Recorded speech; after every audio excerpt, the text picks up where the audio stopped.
رقيبا يا أيها الذين آمنوا اتقوا الله وقولوا قولا سديدا يصلح لكم أعمالكم ويغفر لكم ذنوبكم ومن يطع الله ورسوله فقد فاز فوزا عظيما أما بعد فإن خير الحديث كتاب الله وخير الهدي هدي محمد صلى الله عليه وسلم وشر الأمور محدثاتها وكل محدثة بدعة وكل بدعة ضلالة وكل ضلالة في النار أعوذ بالله من الشيطان الرجيم بسم الله الرحمن الرحيم كلا بل تحبون الآخرة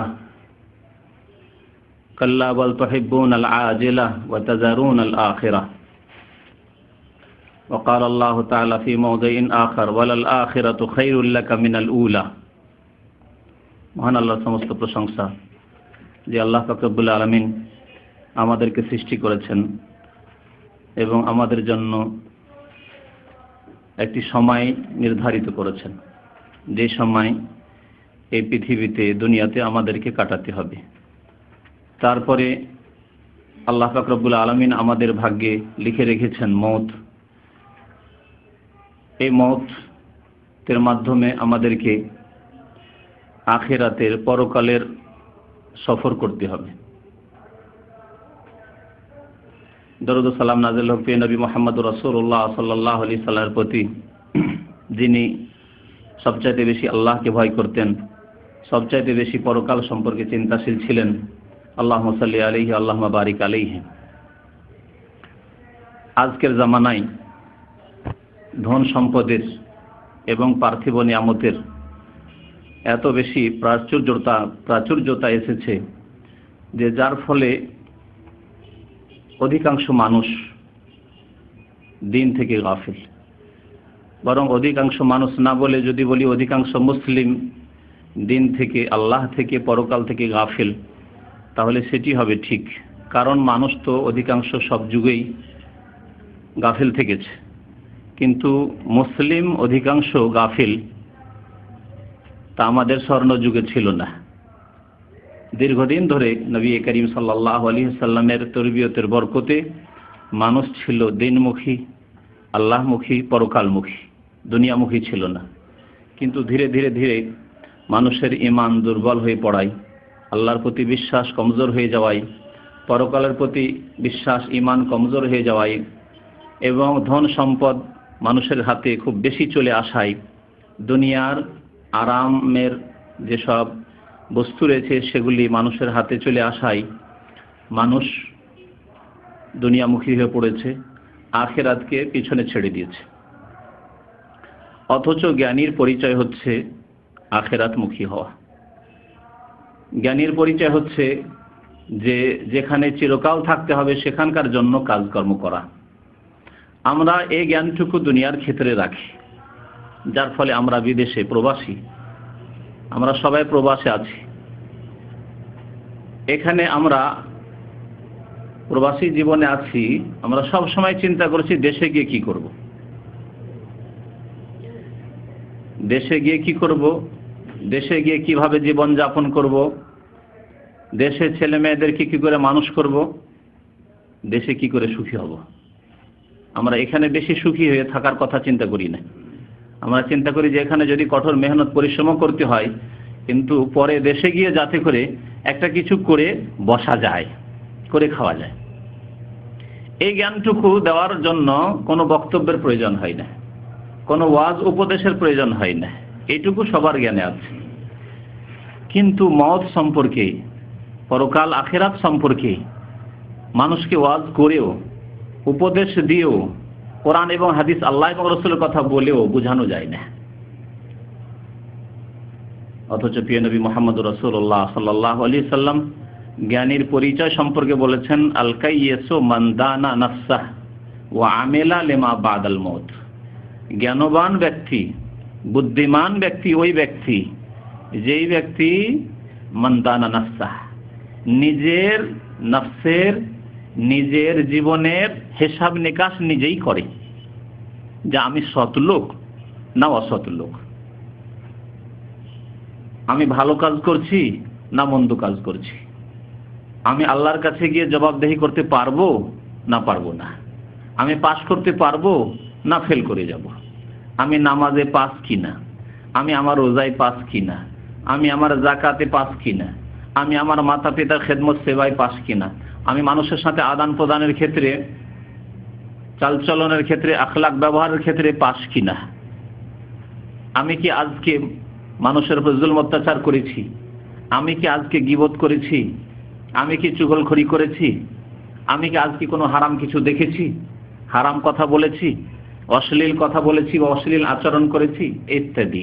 নিজের হিসাব নিজেই করবে ওই ব্যক্তি হচ্ছে জ্ঞানী। আর নিজের হিসাব যেহেতু নিজেই করে, সুতরাং ওয়া আমেলা লিমা বাদাল মউত, সেজন্য সে মরণের পরে যে জীবন আসছে সেই জীবনের জন্য সে আমল করবে, কর্ম করবে। ওই ব্যক্তি হচ্ছে জ্ঞানী ব্যক্তি, বুদ্ধিমান। দুনিয়ার ক্ষেত্রে আমরা বড় বুদ্ধিমান, কিন্তু আখেরাতের ক্ষেত্রে বুদ্ধিমানের আমরা পরিচয় দিই না অধিকাংশ মুসলিম। আল্লাহ পাক রব্বুল আলামিন তাই বিভিন্ন জায়গায় আখেরাতের কথা স্মরণ করিয়েছেন। বহু আয়াতে আখেরাতের কথা স্মরণ করানো হয়েছে, কারণ মানুষ গাফিল হয়ে যায়, মানুষ ভুলে যায়, মানুষ অচেতন হয়ে যায়। তাদেরকে সচেতন করার জন্য, তাদেরকে জাগানোর জন্য আল্লাহ পাক রব্বুল আলামিন বহু জায়গায় পরকালের সম্পর্কে চিন্তাশীল হওয়ার জন্য উৎসাহিত করেছেন, স্মরণ করিয়েছেন। এবং উম্মতের জ্ঞানীদেরকে, উলামায়ে কেরামদেরকে, ভালো মানুষদেরকে বলেছেন অন্যদেরকেও তোমরা স্মরণ করাও। ওয়াযাক্কির ফাইন্না যিকরা তানফাউল মুমিনিন, আল্লাহ পাক ইরশাদ করেছেন তুমি স্মরণ করিয়ে দাও হে নবী মুহাম্মদ সাল্লাল্লাহু আলাইহি ওয়াসাল্লাম। নবী করিম সাল্লাল্লাহু আলাইহি ওয়াসাল্লামকে প্রথম আদেশ হয়েছিল আল্লাহর পক্ষ থেকে, আর তারপরে প্রত্যেক জ্ঞানী ব্যক্তি, যে ব্যক্তি সৎ কর্মশীল, তাকে আল্লাহ বলছেন তুমি অন্যদেরকে স্মরণ করিয়ে দাও। স্মরণ করিয়ে দাও আল্লাহ সম্পর্কে, আল্লাহর কুদরত, আল্লাহর ক্ষমতা সম্পর্কে, আল্লাহর জ্ঞানের ব্যাপকতা সম্পর্কে, যে আল্লাহ পাক রব্বুল আলামিনের ইলমের বাইরে যেতে পারো না। তুমি করবে চুরি, আত্মসাৎ, বেঈমানি, নামাজ পড়বে না, আল্লাহ কি দেখলেন না? আল্লাহ পাক রব্বুল আলামিনের ক্ষমতা কুদরতের বাইরে যেতে পারো না। তুমি কি অন্যায় পাপ করে কোনো দেশ থেকে তো পালিয়ে যেতে পারো, উধাও হয়ে যেতে পারো, কিন্তু আল্লাহ পাক রব্বুল আলামিনের কুদরত ক্ষমতার বাইরে কি যেতে পারবে? ওয়াযাক্কির, স্মরণ করিয়ে দাও, স্মরণ করিয়ে দাও পরকাল, যে মওতের রাস্তায় আসতেই হবে, আর কবরে নামতেই হবে, আর সেখানে জবাবদেহি করতে হবে। আবার তারপরে নির্দিষ্ট সময় কবরে থেকে যখন আল্লাহর আদেশ হবে আবার উঠে আখেরাতে হাসরের মাঠে বিচার দিবসে হাজির হইতে হবে, সেখানে জবাবদেহি করতে হবে। ওয়াযাক্কির, স্মরণ করিয়ে দাও। আল্লাহ আমাদেরকে স্মরণ করাতে বলেছেন, একে অন্যকে স্মরণ করিয়ে দেবে। কারণ এতে লাভ কি? আল্লাহ বলেছেন ফাইন্না যিকরা তানফাউল মুমিনিন, কারণ স্মরণ করিয়ে দিলে মুমিনের ফায়দা হবে, উপকার হবে। মুমিন ব্যক্তি যার আল্লাহর প্রতি বিশ্বাস আছে, পরকালের প্রতি বিশ্বাস আছে, সেই ব্যক্তি যদি গাফেলও হয়ে যায়, সচেতন করে দিলে সে সচেতন হয়ে যাবে, জাগিয়ে দিলে জেগে উঠবে, সে তখন কর্মতৎপর হয়ে যাবে, আমল করা শুরু করবে, সংশোধন করা শুরু করবে, তওবার রাস্তায় আসবে, আল্লাহমুখী হবে, আখিরাতমুখী হবে। তাই আজকে আখিরাতের বিভিন্ন স্তরগুলি স্মরণ করিয়ে দেওয়ার উদ্দেশ্যে খুব সংক্ষেপে আখিরাতের বহু স্তর রয়েছে, সেই স্তরগুলি উল্লেখ করব। আর তারপরে আমার দীর্ঘদিনের একটি ওয়াদা আছে, যেসব পুরানো ভাইরা আসেন তাদের সাথে, যে এই প্রত্যেকটি স্তর সম্পর্কে বিস্তারিত কোরআন এবং হাদিসগুলি নিয়ে এসে আপনাদের সামনে পেশ করব, যাতে করে আখিরাত সম্পর্কে আমাদের ঈমান আরো মজবুত হয়। আর ঈমান যত বেশি যার মজবুত হবে, তত বেশি তার আমল সুন্দর হবে, তত বেশি তার আমল সুন্দর হবে। আপনাকে যদি কে এখন সংবাদ দেয় যে এখানে কোন একটা বড় বিপদ আসতে যাচ্ছে, আল্লাহ না করে ভূমিকম্প আসছে, আর এই কথার উপর যদি আপনার বিশ্বাস হয়ে যায়, তাহলে আপনি যত তাড়াতাড়ি সম্ভব আপনি নিরাপদ স্থান খুঁজবেন আপনার জন্য, যে কোনখানে গেলে একটু বেশি নিরাপদ থাকতে পারি। কিন্তু যদি আপনার বিশ্বাস দুর্বল হয়, যে হতেও পারে নাও হইতে পারে, হতে পারে নাও হইতে পারে, অথবা না ভুল কথা, হবে না, ভূমিকম্প হবে না, তাহলে আপনি এই ক্ষেত্রে তৎপর হবেন না। আপনাকে হেফাজতের স্থানে, এমন স্থানে যেখানে হয়তো আপনার আশা আছে যে ওখানে হয়তো বিপদ কম হইতে পারে, এইরকম স্থানে যাওয়ার আপনি চিন্তা নিয়ে আসবেন না মনে। তো যার যত ঈমান মজবুত হবে আল্লাহর প্রতি এবং আখিরাতের প্রতি, তার তত আমল সুন্দর হবে। তাকে আর নামাজের কথা বলতে হবে না। নিজে নামাজ পড়বে, অন্যকে নামাজের জন্য উৎসাহিত করবে। তাকে দিনের ভালো কাজের কথা বলতে হবে না। তাকে মাতা পিতার সেবার কথা বলতে হবে না। এক ভাই আরেক ভাইকে বলবে যে আমিও দিলাম তুমিও দাও, এসব বলার প্রয়োজন নেই। আর কে দিল না, আমার অন্য ভাই দেয় না কেন, আমি কেন একাই দিব, এইসব কথাবার্তা প্রশ্ন নিয়ে আসবে না। সে মনে করবে যে আমি ভাগ্যবান যে আম্মার সেবা করতে পেরেছি, আব্বার সেবা করতে পেরেছি, ভাগ্যবান আমি। ভাই বোনের আমি লালন পালন করতে পেরেছি, ভাগ্যবান আমি। হতভাগা আমার ভাইয়েরা, তাদের তৌফিক হয়নি, আলহামদুলিল্লাহ আমার তৌফিক হয়েছে। এইভাবে সে চিন্তা করবে। তো জীবনের প্রত্যেকটি ক্ষেত্রে ইসলামী বিধান বাস্তবায়নের জন্য চেষ্টা করবে যখন আখেরাতের প্রতি, আল্লাহর প্রতি ঈমান মজবুত হবে। তাই আখেরাত সম্পর্কে আপনাদের সামনে আলোচনা করব। আল্লাহ পাক রব্বুল আলামিন কোরআনুল কারীমের প্রথম সূরা ফাতিহা, তারপরে সূরাতুল বাকারা। সূরা ফাতিহাতে আল্লাহ পাক রব্বুল আলামিন এই বিষয়কে ছাড়েননি। মালিক ইয়াউমিদ্দিন, আল্লাহ বলছেন মালিক ইয়াউমিদ্দিন। আল্লাহ পাক রব্বুল আলামিন তিনি বিচার দিবসের অধিপতি, মালিক, একক মালিক। সেদিন আর কোনো মালিক থাকবে না। না সেদিন রাজা বাদশাহ থাকবে, না প্রধানমন্ত্রী রাষ্ট্রপতি থাকবে, না কেউ ওলি মুর্শেদ থাকবে। যেই রকম ভ্রান্ত বিদাতীদের ধারণা আছে সেখানে ওলি পীর ইত্যাদি কাজে আসবে, কেউ কাজে আসবে না সেই দিন। আপনার ঈমান এবং আমল যদি ঠিক না থাকে তাহলে এমনকি মুহাম্মদুর রাসূলুল্লাহ সাল্লাল্লাহু আলাইহি ওয়াসাল্লাম কাজে আসবেন না। ঈমান আমল যদি ঠিক থাকে তাহলে মুহাম্মদুর রাসূলুল্লাহ সাল্লাল্লাহু আলাইহি ওয়াসাল্লাম শাফাতের কাজে আসবেন। হাউজে কাউসারের পানি পাবেন তার মোবারক হাতে, যদি আপনার আমল ঠিক থাকে। আপনি যদি মুশরিক হন, কবর মাজারপন্থী হন, আপনি যদি বিদাতি হন, তাহলে ফেরেশতারা রাসূলুল্লাহ সাল্লাল্লাহু আলাইহি ওয়াসাল্লামের কাছে যখন যাওয়ার চেষ্টা করবেন তখন আপনাকে তাড়িয়ে দেবে।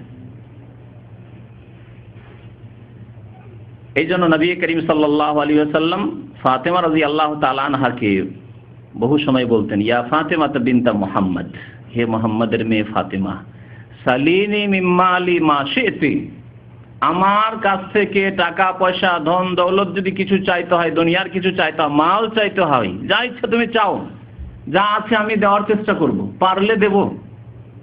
কারণ এখানে দুনিয়ায় আমি দিতে পারবো যা হাতে আছে। লা আমলিকু লাকে মিনাল্লাহি শাইআ, আল্লাহর পক্ষ থেকে আমি কিছু দেওয়ার তোমাকে কোনো ক্ষমতা রাখি না। স্পষ্ট কথা। তাহলে মুহাম্মদুর রাসূলুল্লাহ সাল্লাল্লাহু আলাইহি ওয়াসাল্লাম সৃষ্টির সেরা রাসূল এবং ফাতেমার সম্মানিত আব্বা, তিনি বলছেন যে মা ফাতেমা তোমাকে আমি কিছু দিতে পারবো না। তাহলে আপনাকে কি করে দেবেন রাসূলুল্লাহ সাল্লাল্লাহু আলাইহি ওয়াসাল্লাম যদি আপনার ঈমান এবং আমল ঠিক না থাকে? চিন্তার বিষয় রয়েছে। তো আল্লাহ পাক রব্বুল আলামিন এখানেও বিচার দিবসের একক মালিক আল্লাহ, সুতরাং ভুলে যাবে না। জি, ভুলে যাবে না, আখিরাতকে ভুলে যাবে না, যেখানে একমাত্র মালিক আল্লাহ, আর সেখানে কেউ কাজে আসবে না। আল্লাহকে যদি রাজি করতে পারো তার ফরজ ওয়াজিব ইবাদত বন্দেগী করার মাধ্যমে, গুনাহ থেকে, অন্যায় কাজ, নাজায়েজ কাজ থেকে বেঁচে থাকার মাধ্যমে, তাহলেই তুমি সফল কামিয়াব। আল্লাহ পাক রব্বুল আলামিন সূরা বাকারা শুরু করছেন, সেখানেও বলছেন যে আল্লাযীনা ইউমিনুনা বিল গায়ব, যারা না দেখে বিশ্বাস করে তাদেরকে কোরআনুল কারীম হিদায়াত করবে। এই কোরআনুল কারীম দিয়ে সবাই আলো পাবে না, হিদায়াত কে পাবে? যালিকাল কিতাবু লা রাইবা ফীহি হুদাল লিল মুত্তাকিন, ওই সব আল্লাহ ভীরুদেরকে কোরআনুল কারীম সঠিক পথ দেখাবে, মানুষের মতো মানুষ বানাবে।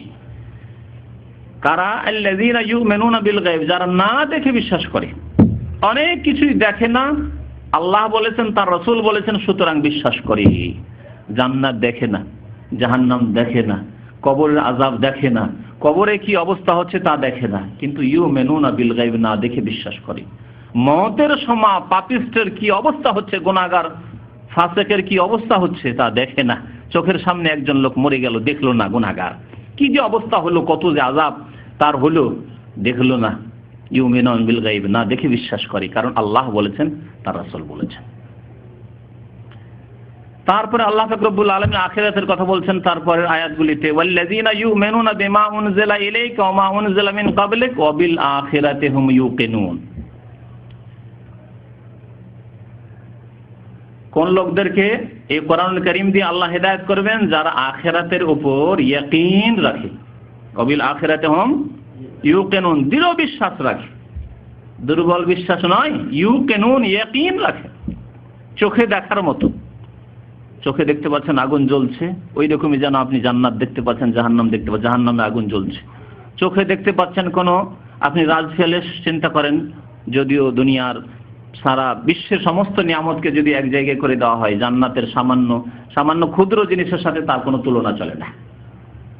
কিন্তু আপনি চোখে কোনো ভালো নিয়ামতের বস্তু দেখে যেমন বিশ্বাস করছেন, তেমনই তার চাইতে বেশি আপনাকে ইয়াকিন করতে হবে আখিরাত সম্পর্কে, যে আখিরাত সামনে আমার। আর এই আখিরাত শুরু হবে মওত হলে, মওত থেকে আখিরাত শুরু। আখিরাত মানে বিচার দিবসে যে অত দূরে নয়, মওত থেকে আখিরাত শুরু, মওত থেকে আপনার কিয়ামত শুরু, মওত থেকে আপনার দুনিয়া শেষ, দুনিয়ার সমাপ্তি ঘটে গেল। আর মওত কখন আসবে? আখিরাত সম্পর্কে বলতে পারেন যে এখনো 200-500 বছর থাকতে পারে। হ্যাঁ, 200, 400, 500 বছরও দুনিয়ার বয়স এখন থাকতে পারে, কিন্তু আপনার মওত ওয়াল মাউতু আদনা মিন শিরাকি নালিহি, সহিহ বুখারীতে হাদিস রয়েছে। আবু বকর সিদ্দিক রাদিয়াল্লাহু তাআলা আনহু আর বেলাল যখন নতুন নতুন হিজরত করে মদিনায় আসলেন, তারা মদিনার আবহাওয়া ভালো ছিল না, অসুস্থ হয়ে পড়তেন, প্রায় অসুস্থ থাকতেন। তখন মক্কা স্মরণ করতেন, মাতৃভূমি এমনি প্রিয়, তারপর মক্কা আল্লাহর পবিত্র জমিন, যেখানে আল্লাহর ঘর রয়েছে, ইব্রাহিম আলাইহিস সালাম নিজ হাতে তৈরি করেছেন, ওই সবগুলি কথা মনে পড়তো। তাই কবিতা আবৃত্তি করতেন আর বলতেন, তার একটি অংশ হচ্ছে ওয়াল মাউতু আদনা মিন শিরাকি নালিহি, মানুষের মওত মানুষের জুতা স্যান্ডেলের যে ফিতা রয়েছে তার চাইতে বেশি নিকটে। মওত এত কাছে, 1 সেকেন্ডও লাগবে না আপনার মওত হয়ে গেল। আর মওতের কোনো বয়স নেই, আপনার কোনো বয়সের সাথে সম্পর্ক নেই। এক শ্রেণীর লোকের হঠাৎ বলে ফেল, না না যুবক, জি, বহু যুবক মারা যাচ্ছে চোখের সামনে। জি, আজকাল আকস্মিক মওত খুব বেশি, কিয়ামতের একটি লক্ষণ আকস্মিক মওত। হঠাৎ করে রাত্রে শুয়েছে, শেষ, বয়স মাত্র 20 বছর 25 বছর। যেমন বেশি দুনিয়ামুখী হয়েছে, তেমন বেশি টেনশনে ভুগছে, আর তেমনি হঠাৎ মওত আসছে। তো আল্লাহ পাক রব্বুল আলামিন বলছেন যে কোরআন দিয়ে আল্লাহ হেদায়েত করবে নামাজি, তাহলে কি হবে? ওয়াবিল আখিরাতি হুম ইউকিনুন, যাদের আখিরাতের উপর ইয়াকিন রয়েছে। আর যার আখিরাতের প্রতি ইয়াকিন, দৃঢ় বিশ্বাস নেই, সেই ব্যক্তি নামাজ পড়বে না। আর পড়লে যখন ইচ্ছা হলো পড়লো, দুনিয়ার গরজে পড়লো, লোকের সামনে পড়লো, নির্জনে পড়লো না, নির্জনে পাপ করতে থাকলো, লোকের সামনে খুব সাধু, খুব ভালো মানুষ, কিন্তু নির্জনে কত রকমের পাপ করছে দরজা বন্ধ করে। ওয়াবিল আখিরাতি হুম ইউকিনুন, আখিরাতের প্রতি বিশ্বাস মানুষের থাকলে কোনো ফরজ ওয়াজিব নেকির কাজ করতে বলতে হবে না, আর হারাম কাজ থেকে বেঁচে থাকার জন্য তার উপর পাহারা লাগাতে হবে না। আল্লাহ পাকের পক্ষ থেকে পাহারা রয়েছে, এই চেতনা রয়েছে যে আনিল ইয়ামিনে ওয়া আনিশ শিমালে কাঈদ, ডান দিকে ফেরেশতা পাহারা দিচ্ছেন, বাম দিকে ফেরেশতা পাহারা দিচ্ছেন। আর যে কোনো কথা বলি না কেন, আর যে কোনো কাজ করি না কেন, সাথে সাথে নোট হবে আমার। এসব ইউমিনুনা বিল গায়ব, না দেখে বিশ্বাস। তো আল্লাহ পাক রব্বুল আলামিন আখিরাত সম্পর্কে বারবার আমাদেরকে সচেতন করেছেন। মহান আল্লাহ আরো ইরশাদ করেছেন সূরাতুল কিয়ামায়, কাল্লা বাল তুহিব্বুনাল আজিলা ওয়া তাযারুনাল আখিরাহ, আয়াত নম্বর 20-21-এ মহান আল্লাহ ইরশাদ করেছেন কাল্লা বাল তুহিব্বুনাল আজিলা। মানুষের স্বভাব হচ্ছে, এটি হচ্ছে মানুষের স্বভাব, প্রাকৃতিক স্বভাব, যে তোমরা নগদ নগদ ভালোবাসো, নগদ নগদ ভালোবাসো। নগদ নগদ বেতন পেয়ে যান, খুব খুশি, আর বেতন 2-4-5 মাস বাকি হলে মন খারাপ। হ্যাঁ, যদি আপনাকে বেশি করেই দেওয়া হোক না কেন, মন খারাপ। আর এটা যদি আবার আখিরাতের ব্যাপার হয়, তাহলে তো আর পয়সার ব্যাপার সেখান না। হ্যাঁ, দুনিয়ামুখী এমন হয়েছি যে সেখানে তো আর রিয়াল আর ডলারের কথা না, সেখানে নেকি নয় গুনাহ, আর ওগুলোর পরোয়াই নেই, বেখিয়াল, ভুলে গেছি। আল্লাহ বলছেন তোমাদের স্বভাব হচ্ছে আজেলাকে ভালোবাসো, নগদকে ভালোবাসো, ওয়া তাযারুনাল আখিরা, আর কিছুক্ষণ পরেই যা আসছে আখিরাত। আখিরা মানে যেটা পরে আসছে, যেহেতু দুনিয়ার পরে আখিরা মানে একেবারে বিলম্ব না, হঠাৎ করে আপনার আখিরাত শুরু হয়ে যাবে, মত শুরু হতে পারে। কিন্তু যেহেতু আপনার হায়াতের পরে মওত, আপনার দুনিয়ার পরে আখিরাত, আপনি প্রথম, আল্লাহর নিজাম হচ্ছে, নীতিমালা হচ্ছে যে দুনিয়াতে আল্লাহ আপনাকে প্রথম পাঠাবেন, তারপরে নির্দিষ্ট সময় থাকবেন, আর তারপরে আখিরাতে যাবেন। এই জন্য আখিরাতকে আখিরাত বলা। আখিরাত যেহেতু পরে আসে, সেজন্য আখিরাত বলা হয়। দুনিয়াকে দুনিয়া এই জন্য বলা হয় যে দুনিয়া মানে নিকটে। আপনি প্রথম মায়ের পেট থেকে আসলে আপনার নিকটে দুনিয়া, পৃথিবীতে আপনি পদার্পণ করলেন। আর দুনিয়ার আরেকটি অর্থ হচ্ছে নিকৃষ্ট। আখিরাতের তুলনায় দুনিয়া একেবারে নিকৃষ্ট। এই দুনিয়ার জালে ফেসে গিয়েই অধিকাংশ মানুষ জাহান্নামে নিন্দন হচ্ছে, জাহান্নামের পথে চলে যাচ্ছে। টাকার লোভে, নেতৃত্বের লোভে, পদের লোভে, আর মান সম্মানের লোভে, ইত্যাদি ইত্যাদি। দুনিয়ার কত কিসের লোভে, জি, সাময়িক কিছুক্ষণ 5 মিনিটের আরাম এবং ভোগের লোভে আখিরাতকে ধ্বংস করছে। সেজন্য দুনিয়া নিকৃষ্ট হওয়ার কারণে দুনিয়াকে দুনিয়া বলা হয়। তো আল্লাহ পাক বলছেন যে তোমরা আখিরাতকে উপেক্ষা করে, আখিরাতকে ছেড়ে দিয়ে তোমরা নগদকে ভালোবাসো, অথচ আখিরাতে সেখানে চিরকাল থাকতে হবে। কোথায় থাকবে সে সম্পর্কে তোমার চিন্তা নেই। মহান আল্লাহ পাক আরো ইরশাদ করেছেন সূরাতুদ দুহাতে, আমপারায়, ওয়ালাল আখিরাতু খায়রুল লাকা মিনাল উলা, নিশ্চয় পরকাল তোমার জন্য দুনিয়ার তুলনায় অনেক উত্তম। দুনিয়ার তুলনায়, পৃথিবীর তুলনায়, পৃথিবীতে যতই বড় আপনি ধন সম্পদের মালিক হয়ে, নেতা হয়ে যান, আপনি যতই কিছু হয়ে যান না কেন, আপনি এই দুনিয়া সারা বিশ্বের মালিক যদি আপনাকে বানিয়ে দেওয়া হয়, আখিরাত তার তুলনায় অনেক উত্তম। আখিরাতে যদি আপনি সর্বনিম্ন জান্নাতি হন, তবু আপনার জন্য অনেক উত্তম। ওয়ালাল আখিরাতু খায়রুল লাকা মিনাল উলা। আল্লাহ পাক রব্বুল আলামিন যারা দুনিয়ার পিছনে ছুটে তাদেরকে আখিরাত দেন না। সুতরাং পরকালের জন্য ছুটতে হবে, আল্লাহর দিকে ছুটতে হবে। আল্লাহ আমাদেরকে এই জন্য সৃষ্টি করেছেন যে তাঁর ইবাদত বন্দেগী, আদেশ নিষেধ পালনের মাধ্যমে আল্লাহকে সন্তুষ্ট করে আমরা আখিরাতমুখী হব। তাই মহান আল্লাহ পাক ইরশাদ করেছেন, ফামিনান নাস মান ইয়াকুলু রাব্বানা আতিনা ফিদ দুনিয়া ওয়া মা লাহু ফিল আখিরাতি মিন খালাক। কিছু লোকের আছে, আর তাদের সংখ্যাই বেশি, যারা বলে দুনিয়া চাই, দুনিয়া চাই। প্রথম চাইলেন চাকরি, কাজ নেই, কাজ লাগলো। কাজ হওয়ার পরে আসতে লাগলো টাকা পয়সা, যথেষ্ট টাকা পয়সা, টাকা পয়সা আছে, টাকা পয়সা আছে, যথেষ্ট টাকা পয়সা আসলো। বাড়ি চাই, বাড়ি হইল। তারপরে নারী চান, নারী হইল। গাড়ি চান, গাড়ি হইল। পেট ভরে না, কিন্তু পেট ভরে না। তো আল্লাহ পাক বলছেন যে যারা শুধু দুনিয়া চায়, আর নামাজের কথা বলেন, সময় পাচ্ছি না, খুব ব্যস্ত। এক সেই লোকদের এইরকমই কথা। যদি বলেন ভাই দিন শিখেন, খুব ব্যস্ত, লিমুজিন চালায়, গাড়ি চালায়, সময় পাই না, জি। অথবা চাকরি করি, 10 ঘন্টা ডিউটি করি, সময় পাই না। আরো আশ্চর্য লাগে যদি এইরকম কথা আমি নিজ কানে শুনি যে ডিউটি তো 7টার সময় শেষ হয়ে, আসবেন দিনে আলোচনা শোনার জন্য, আসবেন না, ছেলে মেয়েদেরকে নিয়ে একটু কর্নিশে যেতে হয়, বিচে যেতে হয়। আউযুবিল্লাহ। তাহলে এই শ্রেণীর লোকদেরকে আপনি কি বলবেন? এই আয়াতটি তাদেরকে শোনাইয়ে দেন। ফামিনান নাস মান ইয়াকুলু রাব্বানা আতিনা ফিদ দুনিয়া। কিছু লোকের আছে যারা শুধু দুনিয়া চায়, দুনিয়া চায়, পেট পেট, পয়সা, টাকা। ওয়া মা লাহু ফিল আখিরাতি মিন খালাক। আল্লাহ বলছেন আখিরাতে তাদের কোনোই অংশ নেই, কিছুই পাবে না, জিরো। জান্নাত থেকে কিছু পাবে না, জাহান্নাম পাবে না। জান্নাত না পেলেই জাহান্নাম, কারণ তৃতীয় আর কোনো স্থান নেই যে জান্নাতও পেল না, জাহান্নাম পেল না, বেঁচে গেল না। আখিরাতে আল্লাহর নিয়ামত থেকে কিছুই পাবে না, আল্লাহর আযাব ছাড়া। আর যারা দোয়া করে, কি দোয়া? তারপরে রয়েছে এই দোয়া, রব্বানা আতিনা ফিদ দুনিয়া হাসানা ওয়া ফিল আখিরাতি হাসানা। আল্লাহ দুটোই চাইতে বলেছেন। আল্লাহ দুনিয়াতেও আমাদেরকে সুখে শান্তিতে রাখো, ওয়া ফিল আখিরাতি হাসানা, আখিরাতেও মঙ্গল দান করো, আল্লাহ জান্নাত দান করো, আযাব থেকে বাঁচাও, ওয়া কিনা আযাবান নার, জাহান্নামের আযাব থেকে রেহাই দাও। উলাইকা লাহুম নসীবুম মিম্মা কাসাবু। যা কিছু করবে আল্লাহ তাদেরকে পূর্ণ মাত্রায় দেবেন, আল্লাহ দেবেন তাদেরকে। সুতরাং আমরা আখিরাতমুখী হব, আর এই রাস্তায় চলতে গিয়ে যা আল্লাহ আমাদেরকে রুজি দিয়েছেন, আহার দিয়েছেন, তা গ্রহণ করব। অর্থাৎ আপনি চাকরি করছেন, চাকরি আপনার করে যান। আপনি আপনার গাড়ি চালাচ্ছেন, ঠিক আছে, কিন্তু আখিরাতমুখী। আখিরাতমুখী হলে আপনার অবস্থা কেমন থাকবে? প্রথম শুরু করি মওত থেকে শুরু করি, কারণ আগেই বলেছি যে মানুষের আখিরাত পরকাল শুরু হয় কোত্থেকে? মওত থেকে শুরু হয়। এই মওত যখন আসবে, খুব সংক্ষেপে বলছি, এমন কোন মানুষ আছে বা এমন কোন জীব আছে যার মওত হবে না? সবার মওত হবে। শেষখানে মালাকুল মওত, যে আমাদের সবার রূহ কবজ করে, আম্বিয়া রাসূলকেও ছাড়েননি আল্লাহর আদেশ, তারও মওত হবে, তারও মওত হবে। কুল্লু নাফসিন যায়কাতুল মওত। জীব মাত্রেই, প্রাণী মাত্রেই তাকে কি করতে হবে? মওতের স্বাদ গ্রহণ করতে হবে। যায়কাতুল মওত, উপায় নেই, মওতের স্বাদ গ্রহণ করতে হবে। তাহলে এমন একটি জায়গা যেখান দিয়ে অতিক্রম করতেই হবে, এমন একটি ঘাট যে ঘাটে নামতেই হবে, তাহলে সেই ঘাটে নামার মতো প্রস্তুতি তো থাকতে হবে। আর যে কোনো সময় যদি নামতে হয় তাহলে তার প্রস্তুতি থাকতে হবে।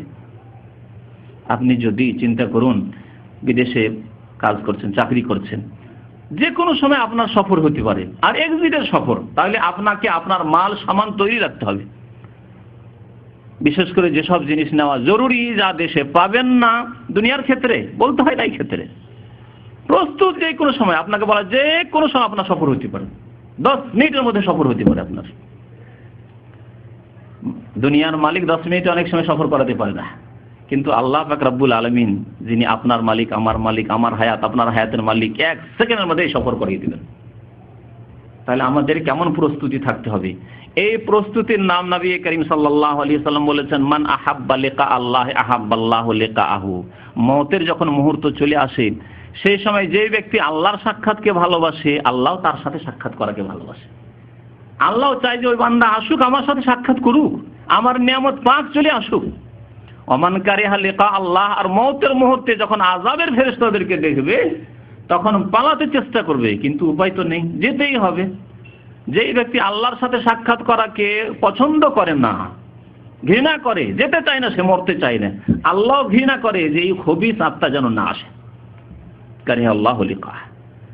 তাহলে আপনাকে কি অবস্থায় থাকতে হবে চিন্তা করুন। তাহলে যে কোনো সময়ে আপনি যদি এই অবস্থায় থাকেন যে আমার কাছে যে কোনো সময় মওত আসলে আমি প্রস্তুত হয়ে রয়েছি, প্রস্তুতির মানে হচ্ছে যে এই অবস্থায় আমার মওত হয়ে গেলে আমি ইনশাআল্লাহ আল্লাহর কাছে মুক্তি পেয়ে যাব, জাহান্নাম থেকে মুক্তি পেয়ে যাব।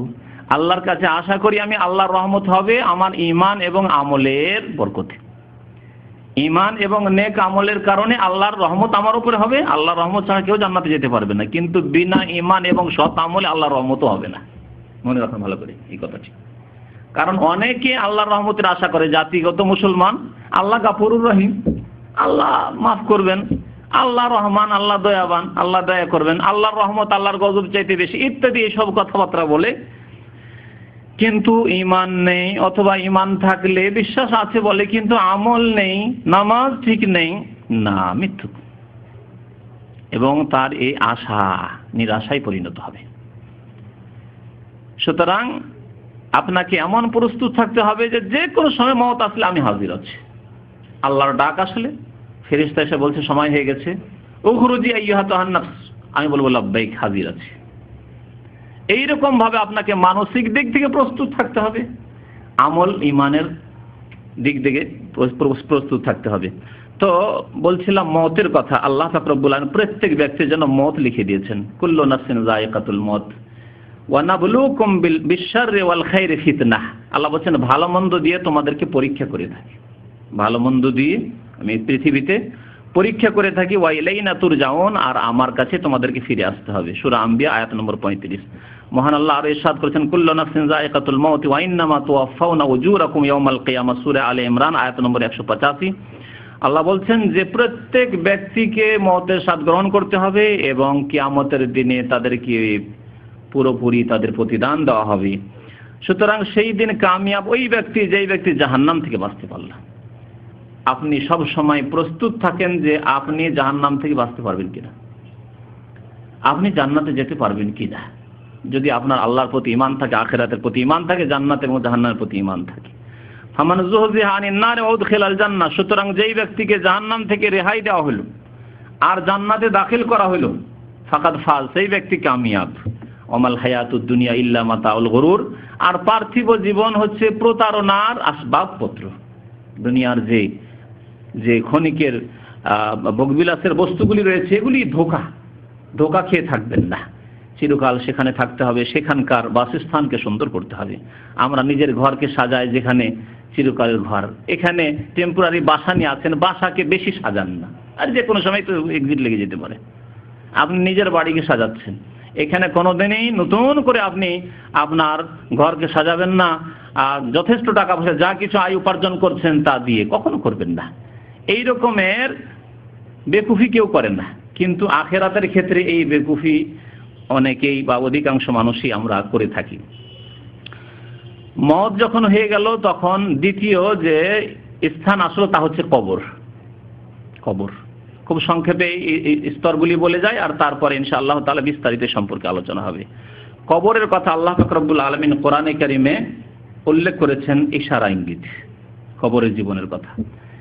আল্লাহ পাক ইরশাদ করেছেন সূরা ইব্রাহিম আয়াত নম্বর 27-এ, ইউসাব্বিতুল্লাহুল্লাযীনা আমানু বিল কওলি সাবিতি ফিল হায়াতিদ দুনিয়া ওয়া ফিল আখিরাহ। সাহাবায়ে কেরামরা বলতেন যে এই আয়াত কবরের আযাব সম্পর্কে বা কবরের নিয়ামতের জীবন সম্পর্কে নাযিল হয়েছে।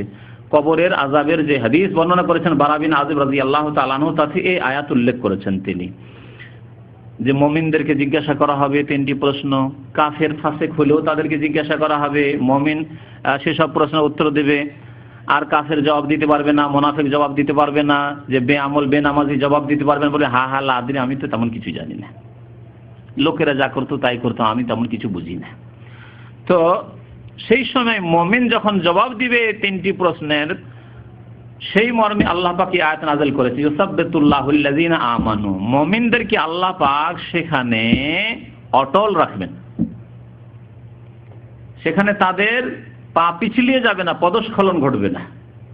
বিল কওলি সাবিত ফিল হায়াতিদ দুনিয়া ওয়া ফিল আখিরাহ, দুনিয়াতেও আল্লাহ তাদেরকে অটল রাখবেন দিনের ওপর, এবং আখিরাতে অর্থাৎ কবরে যখন মুনকার নাকিরের প্রশ্ন হবে তখনও তাদেরকে আল্লাহ পাক অটল রাখবেন। এইরকমই ফেরাউন এবং ফেরাউনের বংশধর যারা কুফরের অবস্থায় মারা গেছে তাদের সম্পর্কে কোরআনে কারীম আল্লাহ বলেছেন, আন্নার ইউরাদুনা আলাইহা গুদুওয়ান ওয়া আশিয়া, সকাল বিকাল ফেরাউন এবং ফেরাউনের বংশধর যারা মুসা আলাইহিস সালাম এবং তার নিয়ে আসা দিনের শত্রুতা করে ধ্বংস হয়েছিল, তাদের ওপর জাহান্নামের আগুন পেশ করা হচ্ছে। আন্নার ইউরাদুনা আলাইহা গুদুওয়ান ওয়া আশিয়া ওয়া ইয়াওমা তাকুমুস সাআহ, এবং কিয়ামত যেদিন হবে সেই দিনও তারা জাহান্নামে নিক্ষিপ্ত হবে। তাহলে জাহান্নাম তাদের আখিরাতে তো রয়েছে, কিয়ামতে তো রয়েছে, কিয়ামতের আগে কবরের জীবনেও তাদের জন্য যে জাহান্নাম রয়েছে এবং তারা আগুনে জ্বলতে আছে, এই কথা আল্লাহ পাক রব্বুল আলামিন এই আয়াতে উল্লেখ করেছেন। তৃতীয় স্তর হচ্ছে, আর এগুলিতে মুমিন কাফের সবাই শরীক, মুমিনকেও মরতে হবে, কাফেরকেও মরতে হবে, মুনাফিককেও মরতে হবে, কবরে যেতে হবে, মাটিতে মিশে যেতে হবে, মুমিনকে কাফেরকে যেইভাবে যেখানে থাক না কেন, কাউকে জ্বালিয়ে দেওয়া হোক যেমন হিন্দুদের রয়েছে, কাউকে পানিতে ভাসিয়ে দেওয়া হোক, সবাই কিন্তু ওই মাটিতেই যাবে, সে কবর দিক আর নাই দিক। কিয়ামতের পূর্বে পৃথিবী যখন ধ্বংস হবে তখন সিংহায় ফুৎকার দেওয়া হবে, তৃতীয় আখিরাতের স্তর। আল্লাহ পাক রব্বুল আলামিনের ফেরেশতা ইসরাফিল আলাইহিস সালাম সিংহা নিয়ে, সুর নিয়ে প্রস্তুত হয়ে রয়েছেন।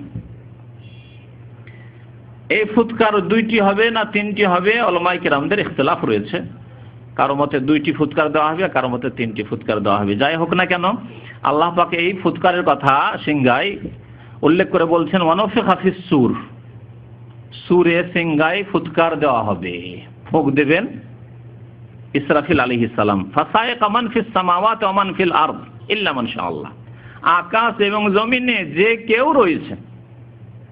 রয়েছে, তাহলে আকাশে ফেরেশতাগণ রয়েছেন, জমিনে মানুষ রয়েছে, জিন রয়েছে, আর অন্যান্য পশু পাখি রয়েছে, সব কিছু বেহুশ হয়ে যাবে। ফাসাইকা মান ফিস সামাওয়াতি ওয়া মান ফিল আরদ ইল্লা মান শাআল্লাহ, তবে আল্লাহ যদি কারো সম্পর্কে চান। কার সম্পর্কে চাইবেন এই কথা বলা হয়নি, যার সম্পর্কে আল্লাহ চাইবেন। আল্লাহ চাইলে জিবরাইল আলাইহিস সালাম সম্পর্কে চাইবেন, আল্লাহ চাইলে ইসরাফিল সম্পর্কে চাইবেন, আল্লাহ যার সম্পর্কে চাইবেন। ফাসাইকা মান ফিস সামাওয়াতি ওয়া মান ফিল আরদি ইল্লা মান শাআল্লাহ সুম্মা নুফিখা ফীহি উখরা, অতঃপর আবার সিংহায় ফুৎকার দেওয়া হবে। তাহলে এই আয়াতে 2 বার সিংহায় বা সূরে ফুঁক দেওয়ার কথা আল্লাহ পাক উল্লেখ করেছেন। যখন দ্বিতীয়বার ফুঁক দেওয়া হবে, ফাইজা হুম কিয়ামুন ইয়ানজুরুন, তখন সবাই দাঁড়াবে, মাটি থেকে ধ্বংস হয়ে গেছে সব, যারা আগে চলে গেছে দুনিয়াতে মারা গেছে, কবরে ছিল, তারা কবর থেকে গজিয়ে উঠবে, আল্লাহ জীবিত করবেন তাদেরকে, কবর থেকে উঠে আসবে নিজ নিজ কবর থেকে। আর যারা কিয়ামত যেই সময় হচ্ছে, পৃথিবী ধ্বংস হচ্ছে, সিংহায় ফুৎকার হচ্ছে, সেই সময় যেসব লোকেরা থাকবে, তারা যে ধ্বংস হয়েছে, বেহুশ হয়ে তারপরে মারা গেছে, তারাও উঠবে। ফাইজা হুম কিয়ামুন ইয়ানজুরুন, এবং এদিক ওদিক তাকাবে যে কি হচ্ছে, কোথায় যেতে হবে, হতভম্ব। হঠাৎ করে যদি কারো ঘুম ভাঙে, তো ঘুমের পরে মানুষের খেয়াল থাকে না, সকাল না বিকাল না সন্ধ্যাবেলা, অনেক সময় খেয়াল থাকে না। দুনিয়াতে যদি এরকম হয়ে যায় ঘুমের ক্ষেত্রে, সেই সময় এমন অবস্থা থাকবে যে এদিক সেদিক তাকাবে, কি হবে কি হবে কি হচ্ছে। তারপরে হাসরের মাঠে উপস্থিত হইতে হবে। 4 নম্বরে সিংগাই ফুৎকারের পরে হচ্ছে পুনরুত্থান, আল বাস। আল বাস বাদাল মত, মতের পরে পুনরুত্থান মানে উঠানো। আল্লাহ পাক রব্বুল আলামিন উঠাবেন। মানুষ যেখানেই ধ্বংস হোক না কেন, যেখানেই মারা যাক না কেন, সবাইকে আল্লাহ পাক রব্বুল আলামিন উঠাবেন। মহান আল্লাহ ইরশাদ করেছেন সূরা মুতাফফিফিন আমপারার একটি আয়াতে, ইয়াউমা ইয়াকুমুন নাসু লিরাব্বিল আলামিন, কিয়ামতের দিনে আল্লাহ পাকের দরবারে সবাই, প্রত্যেক মানুষ, ইয়াকুমুন নাস, সমস্ত মানুষ দণ্ডায়মান হবে। আল্লাহ পাক রব্বুল আলামিন আরো ইরশাদ করেছেন সূরা জাসিয়ায়, কুলিল্লাহু ইউহয়িকুম, আল্লাহ তোমাদেরকে জীবন দান করেছেন দুনিয়াতে, সুম্মা ইউমীতুকুম, তোমাদেরকে মৃত্যু দান করবেন, সুম্মা ইয়াজমাউকুম ইলা ইয়াউমিল কিয়ামাহ, তারপরে তোমাদেরকে আল্লাহ সমবেত করবেন, একত্রিত করবেন কিয়ামতের দিনে। তাহলে কিয়ামতের দিনে যে যেখানেই থাকুক না কেন কবরে, আর যেখানে হালাক হোক, ধ্বংস হোক না কেন, মারা যাক না কেন, আল্লাহ তাদেরকে উঠাবেন। লা রাইবা ফীহি, এতে কোনো সন্দেহ নেই, এতে কোনো সন্দেহ নেই। আজকে মুসলিম সমাজের অধিকাংশ মানুষ বেআমল কেন? যদিও তারা মুখে বলে যে সন্দেহ নেই, যা কোরআনে আল্লাহ বলছেন লা রাইবা ফীহি, হয়তো তারাও মুখে বলছে কিন্তু কাজে অন্তরে কথা নেই। কাজে কেন নেই? অন্তরে আসলে কথা নেই, শুধু মুখে পর্যন্ত আছে। মুখে আছে যে মানুষ মাত্র মরতে হবে, আর তারপরে আখেরাত হবে, ইত্যাদি ইত্যাদি, কিন্তু এসব কথায় আসলে বিশ্বাস যেমন হয় সেই বিশ্বাস নেই। জি। তারপরে আল্লাহ যখন পুনরুত্থান করলেন, সবাইকে উঠালেন, ওঠার পরে একত্রিত করবেন। এই একত্রিতকরণের নাম হচ্ছে হাসর, যা আমাদের দেশের ভাষায় কি বলি? হাসরের মাঠ বলি, তাই না? হাসর শব্দটি আরবি শব্দ। হাসর মানে হচ্ছে সমবেত করা, একত্রিত করা। আল্লাহ পাক রব্বুল আলামিন সবাইকে একত্রিত করবেন। মহান আল্লাহ পাক ইরশাদ করেছেন সূরা আনআমের আয়াত নম্বর 22, ওয়া ইয়াউমা নাহশুরুহুম জামিয়ান, সেই দিনে আমি সমস্ত মানুষকে হাসর করব, একত্রিত করব। সুম্মা নাকুলু লিল্লাযিনা আশরাকু, যারা শিরক করে মরেছে, যারা শিরকের অবস্থায় মরেছে, সে মূর্তি পূজার শিরিক হোক, আর মাজারে সিজদা করার শিরিক হোক, আর মাজারে গিয়ে ওই পীরের কাছে দোয়া করার শিরিক হোক, অথবা কোনো ব্যক্তি কোনো পীর ওলিকে এই মনে করা কুতুবে আলম সারা বিশ্বকে ধারণ করে রয়েছেন, তিনি সন্তান দিতে পারেন, তিনি হায়াত মতের মালিক ইত্যাদি, যায় কেউ রোগ ভালো করার জন্য মাজারে, কেউ যায় সন্তান চাওয়ার জন্য।